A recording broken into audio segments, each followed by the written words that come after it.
बिस्मिल्लाहिर्रहमानिर्रहीम। अस्सलाम वालेकुम। मैं हूं अकील शहजाद और आप देख रहे हैं FSP के ट्रेंड्स। कोलूश उस्मान किस नंबर 110 में क्या होने वाला है, तजिया 2 के साथ आपकी खिदमत में हाजिर है। इसलिए आज के हमारे मौज़ूआत कुछ इस तरह रहेंगे।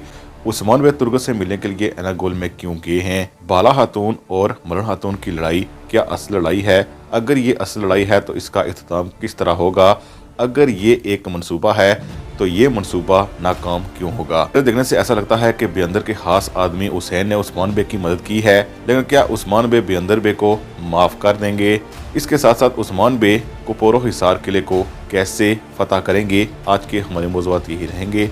लेकिन वीडियो शुरू करने से पहले आपसे गुजारिश है कि अगर आपने FSP के चैनल को सब्सक्राइब नहीं किया तो ज़रूर सब्सक्राइब कर लें। जैसा कि आपने ट्रेलर में देखा कि बाला खातून और मरण खातून येनी शहर के बीचों बीच एक दूसरे से तल्ख कलामी के साथ पेश आ रही हैं, और ऐसा लगता है कि मरण खातून कोई सामान लेकर कहीं जा रही हैं, लेकिन बाला खातून उन्हें मना कर रही हैं। हो सकता है कि ये सामान वो एनागोल की तरफ ले जा रही हों, लेकिन दोनों का सबके सामने लड़ना हमारे ख्याल में ये एक मंसूबा ही हो सकता है, क्योंकि अगर दोनों का इख्तलाफ होता भी तो वो सबके सामने हरगिज इस तरह ना लड़ती, क्योंकि अपनी लड़ाई को वो इस महान खातून तक पहुँचाना चाहती हैं, यानी बेंगी खातून के जरिए। क्योंकि बेंगी खातून भी वहाँ मौजूद हैं, इसीलिए उन्होंने यही फैसला किया कि सब के सामने लड़ा जाए, ताकि सब यही समझें कि ये दोनों आपस में लड़ रही हैं। लेकिन लड़ाई के चांसेस भी हैं जो कि बहुत कम हैं। लेकिन जैसा कि हम कह रहे हैं कि अगर ये मंसूबा हुआ तो इस सूरत में इस महान खातून जल्द ही जान जाएंगी कि ये दोनों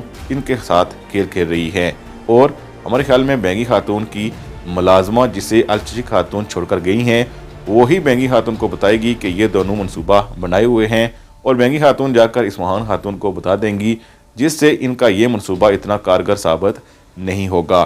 दूसरी तरफ उस्मान बे एनागोल में तुर्गत से मिलने के लिए गए हैं, लेकिन हमारे ख्याल में तुर्गत से मिलना इस बार खुश आइंद ही होगा, और इसकी वजह यह है कि चूँकि तुर्गत ने मरण खातून की मदद की थी, इसीलिए हमारे ख्याल में उस्मान बे उनसे मिलने के लिए गए हैं। और इसके बाद हमारे ख्याल में उस्मान बे और तुर्गत के दरमियान ताल्लुकात ठीक होना शुरू हो जाएंगे, अचानक ठीक तो नहीं होंगे।